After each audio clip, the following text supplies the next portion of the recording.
You sit down with a plan, genuine intent, and a surge of motivation. But by Wednesday afternoon, that drive has vanished, leaving you wondering why you can't just stick to a simple routine. Willpower operates as a biological fuel source that depletes with every decision made throughout the day. It is a finite resource, governed by the physical constraints of the brain. This diagram shows a cross-section of the human brain.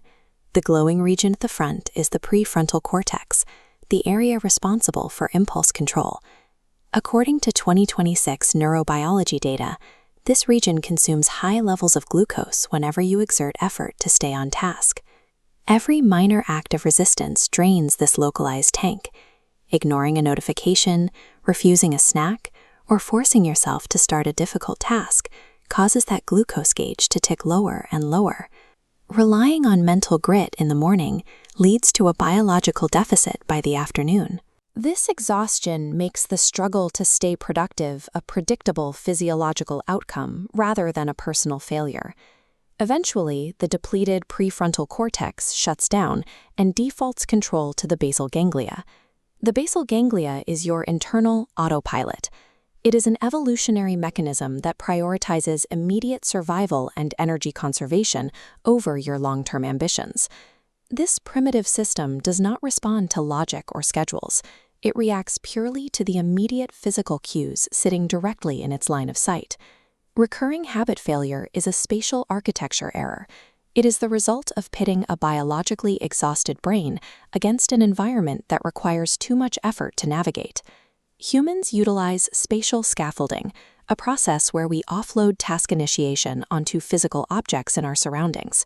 We don't just remember to work, we respond to the presence of our tools. This works alongside the law of least effort.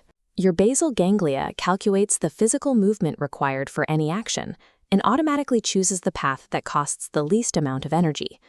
This blueprint illustrates friction, the physical and mental cost of starting a task. The straight line to the couch represents a low-friction choice, while the jagged path to the bookshelf represents a high-friction choice.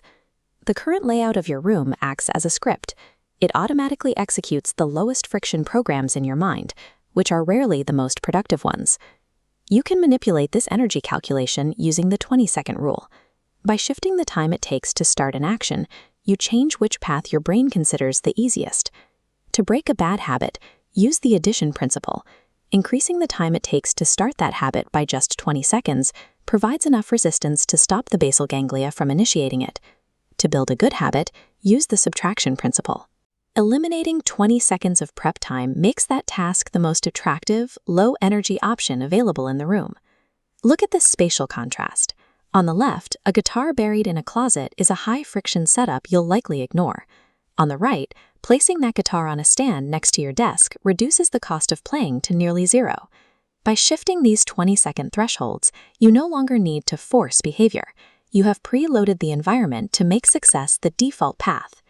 This equation is most critical on your smartphone, a space designed specifically to have absolute zero friction. Modern app interfaces bypass the prefrontal cortex entirely, acting as instantaneous triggers for the reward loops in your basal ganglia. You can manufacture artificial friction here by moving high dopamine apps into unlabeled folders, using grayscale modes, and automating do not disturb schedules. Failing to apply friction to your digital workspace means living in a house designed by companies who profit from your lack of focus. Environments naturally trend toward chaos. Over a busy week, friction creep will slowly return your workspace to a high-resistance state. You can stop this with a 5-minute weekly environment audit. Identify one recurring distraction from your past week and physically move its trigger object out of your sightline. This maintenance routine shifts the focus away from your character. When a habit fails, you learn to look for the flaw in the room's design instead of a flaw in yourself. The most consistently disciplined people you know do not possess superior willpower or biological advantages. They act as lazy architects. They design ecosystems where doing the hard work requires less physical energy than avoiding it.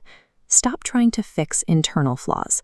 Focus entirely on manipulating the physics of your immediate physical and digital surroundings.